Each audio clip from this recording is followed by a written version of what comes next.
Now, the World Bank has estimated that the remittances that Indians living abroad sent home is going to be a whopping 125 billion US dollars. That's the largest amount for a particular country to receive remittances. The next country that is far behind India is China at 50 billion US dollars. So what is it that the Indians who are traveling abroad, working abroad, whether in Europe, whether in the Middle East, Saudi Arabia, UAE, in America, doing right, that companies, private enterprises are opening doors for unskilled labor, for skilled labor, for blue-collar jobs, for white-collar jobs. Let's start off this conversation with Ambassador Baswati Mukherjee. Ambassador, getting a generalist view about this estimation that has been made by the World Bank and comparison to the countries where their populations on a large scale end up traveling abroad for work purposes. How has India been able to distinguish itself as the best option to recruit? There are several reasons for that, Megha. As I wrote in my recently published book, first there was the indentured labor route where the colonialists thought that they would use Indians as a substitute for slave labor. Those indentured then grew up to become the diaspora in new rainbow nations, but they kept their links with Mother India. They rose to top positions, like for instance in Mauritius, etc., and they have a deep attachment to their home country. Then there are the highly skilled professionals who go to Silicon Valley, etc. And there are those who are in middle professions, business people. Dua Saab would know about it more than me since he has so much experience. But these are the people also who kept their links with their home country. The important point I'm making here is, Megha, they've kept their links. They have merged seamlessly with the country of their adoption. They've never given any trouble on law and order or fundamentalism of any kind. And they have sent remittances home because of their strong emotional links. As a result, whereas earlier, say 20 years ago, Megha, the highest recipient of remittances was the People's Republic of China. And today's report brings the heartening news that we are far ahead of them. And this shows that Indians, because of their many skills, because of the manner in which they seamlessly absorb the culture of the country of their adoption, the manner in which they contribute to the development of the economies of those countries, has made us a major labor hub for export.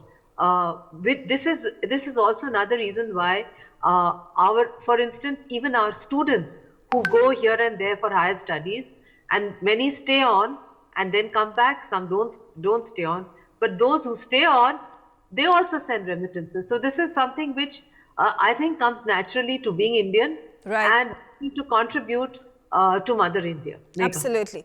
Ajay Dua, senior economist, also on the telecast with me, purely looking at the economic impact of this World Bank estimate, talking about how remittances have increased exponentially for the diaspora who's sitting abroad and sending in remittances to their FEMs and families and relatives.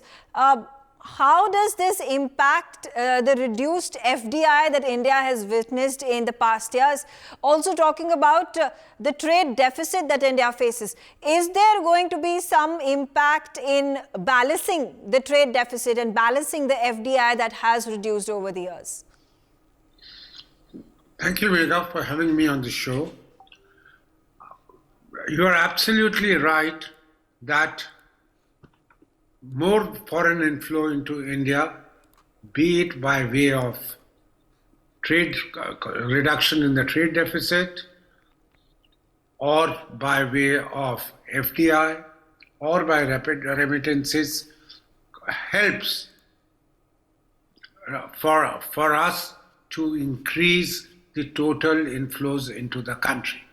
One can set off the other, but not entirely, because remittance is once, whereas FDI, if you invest the money, it keeps on generating returns over time. That's probably the only difference. But remittances, and the sizable ones, as we've experienced during the last 2 years, when we've gone past the Chinese and the Mexicans, and since last year when we did 111 billion, and this year 125 billion, we are way ahead. Actually, if you total up the second and the third position, they are still behind us. Mexico plus China is less than what India has got, are expected to get during the current year at 125 billion, and last year's 111. Right. I think 2 points I just wanted to make. One, that it shows, as Ambassador Baswati mentioned, that one, people have affinity, bonds, overseas Indians, whenever they might have gone as indentured labor or subsequently now as high-skilled workers to particularly United States, UK, and Australia, and England, of course, but that I've already said. So these are three markets with highly skilled workers. Elsewhere, it is middle class and low category skilled workers, particularly in the Gulf GCC countries. But all of them, having kept their links, keep on remitting money here. What has helped is the fact that in India, we have not experienced very high inflation during the last 2 years. So the value of the money which comes in doesn't depreciate very much. Second, there has been also stability in the value of the rupee. It hasn't, after a sharp decline about 2 years ago, the rupee has been between 81 to 84 rupees or 81 to 83 rupees to a dollar, and that has helped maintain its value, and so the people are not scared that if they send their money here, it would come down in value. And finally, I would attribute this robust inflow into India of remittances also to the facilities now which have instant transfer money facilities, including in foreign exchange, which have now been created around the world, at least on 200 corridors. And India is in the corridor, as I mentioned, GCC countries, some of the high countries. So 8 or 10 corridors close into India. And that has helped, whether you're sending money by Visa or sending money by money control or by any other. Yes. Okay. Those kind of things have helped. Yeah. Akash Jindal also on the show with me. Akash, quickly, taking forward the point that has been made by Ajay Dua, Ambassador Mukherjee, and keeping in mind how desirable are Indian nationals when, whether it is Europe, the GCC countries, America, are opening their doors, and increasingly so as they are seeing a trend of their aging population increasing and their population that is primarily responsible for the growth of the country, for the GDP growth of the economy, is shrinking as years pass by. First of all, sorry, I couldn't hear my learned colleagues, Dua Saab and the lady, because I have joined in late. So I couldn't hear what they said. Now, as far as your question is concerned, yes. Indian diaspora is very, very strong today, whether it's US, whether it's Canada, whether it's Gulf, whether it's Australia. And Indians, you see, firstly, I'll start from Fortune 500 companies. In many Fortune 500 companies, Indians are at middle management positions, top management positions, and even CEOs, we all know. Then in US, in IT sector, in BPO, banking services, there are many Indians. Now in Canada also, Australia, Gulf, anywhere in the world you see, Indian diaspora is becoming very strong, and Indians are contributing a lot to the GDP of that country. And at many places, Indians are at the upper chain, at the higher level. We have sent so many doctors, scientists, and see, many of them, they have their families and relatives here. So they keep on remitting the money. So I was given the topic a bit late. So what I think is that a major component, perhaps, of the remittances which has come to India, maybe it's a relative what they've sent. So Indians are quite strong, growing, and adding a lot to the economies, and of course, lot to the GDP of those nations. We have sent so many people as far as IT is concerned, BPO, doctors, engineers, technicians, semi-skilled workers. See, Gulf also, there are so many people from India which have gone. I hail from Punjab, and I can tell you from my district, so many people, so many youngsters have traveled to Canada, and they are earning very well, plus they are remitting money also home. Similarly, we all know from Kerala how many people have migrated to Gulf. They are contributing a lot to the economies, and the number is increasing, and the desire to have Indians, the appetite to have Indians is increasing, because Indians are considered talented people, efficient people, friendly people, peaceful people. That's the appetite for Indians. So this is what it is. I agree. In any economy. Yes, absolutely. Ambassador Mukherjee, you know, a prime example of this would be the events that have recently happened between the diplomatic relations that became strained between India and Canada. And while there was a temporary ban that had been issued by India over the Canadian nationals, there was also Canadian nationals wanting to come into India. There was also a strong prohibition that was made where the diplomats from the Canadian High Commission and the Canadian consulates across the country, particularly in the northern part of the country, in Punjab and in Haryana, were asked to shift to Singapore and other countries, where they were asked to reduce the number of Canadian diplomats in our country. That reflected directly in the applications that the Canadian diplomats could then process. And that hit Canada hard. And that was the reason the Canadian government, the Canadian diplomacy raised this question that India must not do it. And that showcases the desperation of which the Canadians are wanting Indians to come to their country, work in their country, give them work permits. And let me put this a little differently, Megha. The Indian government did not ask the Canadian government to shift their diplomats to any particular destination. The Indian government asked the Canadian government to downsize their missions and consulates to the same numbers as we have in Canada. In other words, the High Commission in Delhi should have the same number of diplomats as the Indian High Commission in Ottawa. That's what we said. Most of them were not dealing with consular work, actually, Megha. Many were dealing with other kinds of activities, which I would hesitate to mention here on national television. Their consular services, Megha, are outsourced to an Indian outsourcing agency, just like the Indian consulate services in Canada. So it did not hit their services at all.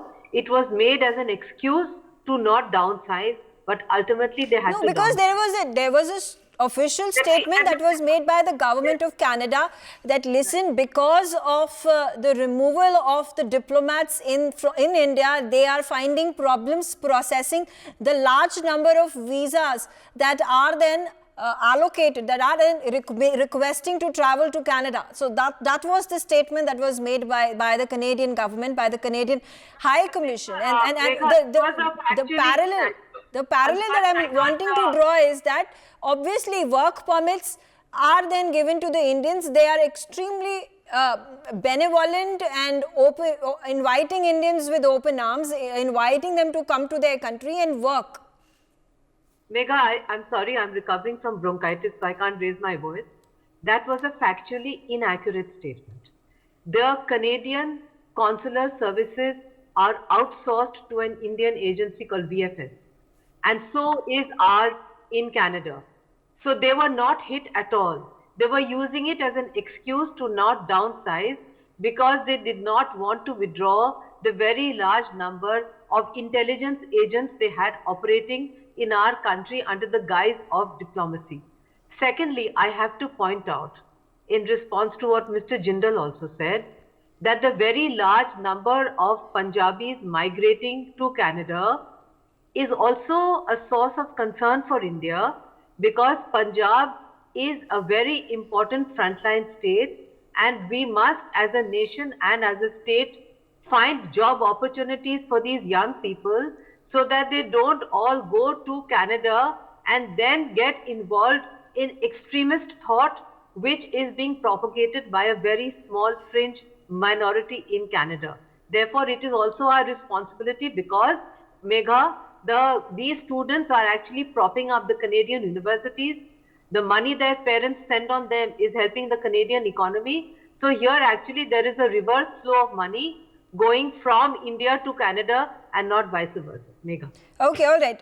And another important, that's the flip side of the debate, and I was coming to that. And while we would not want to get into the, the problems of Khalistani movement that is taking place in Canada and how Indians traveling abroad to Canada are being brainwashed, but the focus being brought into this announcement that has been made by the World Bank. And Ajit Dua, if you could shed also this light, as Baswati Mukherjee said, that yes, this is good news coming in for India, more remittances into our territory, but at the same time, you need to provide more job opportunities, entrepreneurial opportunities for Indian nationals who are then forced to travel to all these countries. She's absolutely right, the ambassador, on this subject.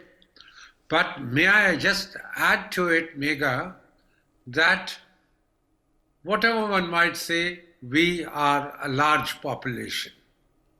And we do have a huge backlog of people to provide jobs to. Year after year, we have seen that the number of jobless person grows in keeping with our demographic growth. So if a few people from India, and let me put it as the figures which are just being displayed by you on screen, about a million, our diaspora in these 6 or 7 countries from where the money comes is not, say, exceedingly large. It is about 1 to 1.2 million people.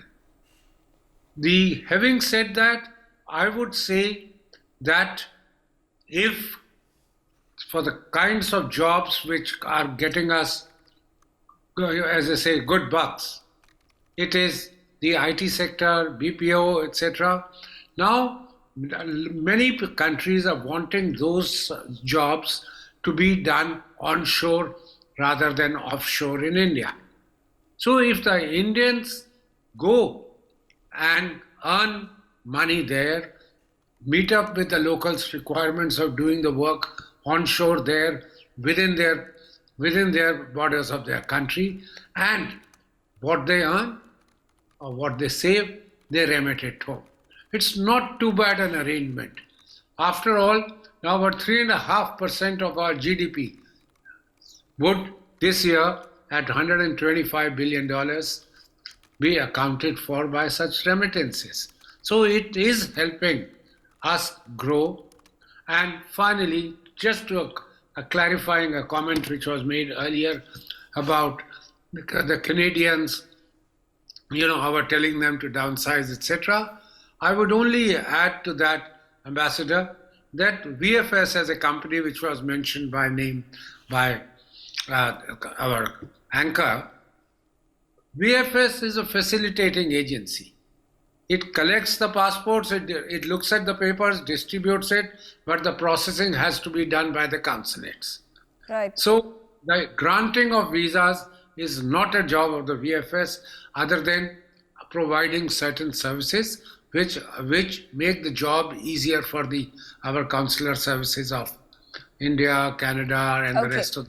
Okay. So all right. to that extent, there was some degree of validity when the Canadians said, or when even we Indians said, that there is a huge backlog of visa applications which is pending if the number of people who are to process this comes down.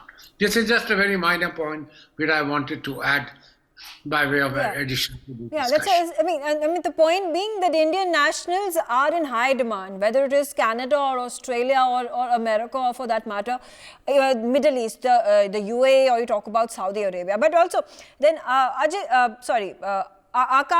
Jindal. Now, so then the question arises: is it really wrong that Indians travel abroad and earn their living living in all these continents. Keeping in mind, India has the largest population of the world. China, we see the same trend where the second largest population of the country of the world that resides in China also then found in large numbers in all these countries. What's wrong in traveling abroad and earning your living? Megha, you have made a very, very important point. And I just heard, I have a lot of respect for what both my colleagues, Dua Saab and Madam Mukherjee said, and Mr. Mukherjee said. Now, I would like, as far as what you have said is concerned, that if Indians, we are large in population, if we are traveling abroad, making money, sending it back to the families, there's nothing wrong. But the Canada issue, it has to be broken up into two pieces. Number one is, as Mr. Mukherjee said, initially, generally what people are doing from Punjab, from my state, is they go there as students. They stay there for 1.5 to 2 years. For that, a lot of forex is going out of India. And Canadian economy is thriving because of that. And after that, they start working in Canada. So now what my point here is, it should be tackled this way, that whatever education Canadian universities are providing, in India we have all that sort of education. We have great MBA institutes, we have great engineering institutes, IT institutes, IITs, IIM. So it should be, the beneficial thing for India would be that if students, they study in India, they do management, they do technology courses in India, and then for serving, if they go to Canada, then it would be much better for the Indian economy. My question being specifically, whether it is blue-collar jobs, white-collar jobs, highly skilled workers, low-skilled workers, the point is that if there are Indian nationals who are traveling abroad for opportunities to pick up jobs, how is it detrimental to the country's economy, to the country's growth? Yeah, that's what I'm saying. That if they are going there, picking up good jobs, that is definitely good for the country's economy, because they are earning money there and they are remitting some of the money to their families, to their relatives. Some of the Indians, they believe in India, they know their own country is growing at a decent pace. So they want to invest back in the country. Some of them are traveling regularly to India, to tourist places, to pilgrimages. There also, they contribute a lot of money. So that it's okay. But the study component, what my suggestion is, that the study component could be done in India and they go for working there. That could be the best for the Indian economy. Let them study in India and then travel abroad to look for jobs, find jobs, work over there. Also then there are the number of these, I don't know, are there these written rules or at this point of time default that is made that if you study abroad and study in certain colleges, you are in you have a better chance of then getting these jobs abroad. Is there also this kind of a sentiment, this kind of a environment that is created by these foreign companies, and how does it work? Ambassador Mukherjee, then can there be certain sort of a alignment that can be created for these companies that are abroad and wanting Indian nationals to come and work for them? They cannot put these conditions that if you study in certain institutions, certain educational colleges and schools and universities, you have a better chance at picking a job in that company. But not at all. In fact, I would say the contrary. If somebody has passed out from IIT Kanpur, IIT Delhi, Indian Institute of Management, Ahmedabad, they would be picked up by a top-notch American company who come regularly for placement to the campus. For that matter, my native BA and MA history first class degree from Delhi University has never ever been questioned by anybody when I worked in the United Nations. They always saw that the Indian educational system produced highly qualified people and the best people. So it's not true that if you study in a foreign university, you have better chances of employment. In fact, there are many, unfortunately, who are obliged to go to foreign universities because they don't get placement in the best Indian institutes here. It's very difficult to get into an IIT or an IIM, or for that matter, in my alma mater, Delhi University these days. So because of that, those who have well-heeled, well-moneyed parents, they go abroad at the expenditure of their parents to pick up a foreign degree, which is not necessarily superior. In fact, often to the contrary, is not superior to an Indian degree. It's the opposite. And Right. there is no difficulty in Indians picking up jobs. When they apply for jobs, if they come from top-notch universities, there are people who come regularly and recruit them from the campuses, Megha. So it's not Okay. true at all. Fair enough. Fair enough. Yeah, you talk about the creamy layer, you talk about the IIT, you talk about the IIMs, you talk about AIMS. Now, these are the most prestigious colleges, universities of our country. But also talking about how there is this desire for Indians, for their children, for the students to then present themselves and study at Ivy Leagues, whether it is Harvard or Stanford or Cornell. Okay, but Ajay Dua, then what's the way ahead in terms of how there needs to be, I think this demand is only going to increase. If we take a look at the contrast of how the economy of the rest of the world, at least in Europe, and you talk about in America, North America, is turning out to be, their growth rate is reducing very rapidly versus when you take a look at global south, the situation is completely opposite. How long do you think they think this trend is going to go? Megha, I think the continuous growth of the Indian population and consequently the workforce is now paying dividends. And this is happening at a time when the Chinese have started experiencing a degrowth in their population, that I think the one-child policy is coming home to roost. And as a result, China is not in a position now to be exporting, so to say, manpower across the world as it was doing, and which was taking away jobs because the Chinese probably were as preferred, or people wanted diversity at workplaces. Now, to that extent, I would say we are better off and things could continue to be in our favor. Right. However, having said that, we can also now become a little more skill sensitive. Which are the kind of people we would, students or postgrads or scholars, we would want to retain in our country rather than let them go. So if we are now concentrating on AI, we are concentrating on certain quantum physics, quantum computers and those kind of things, we should be willing to match the salaries and their packages, the entire package, which these kind of people would get anywhere else in the world. Yeah. To that extent, we would be checking that a talent, does not migrate to other countries. Yes, exactly. That's a challenging task.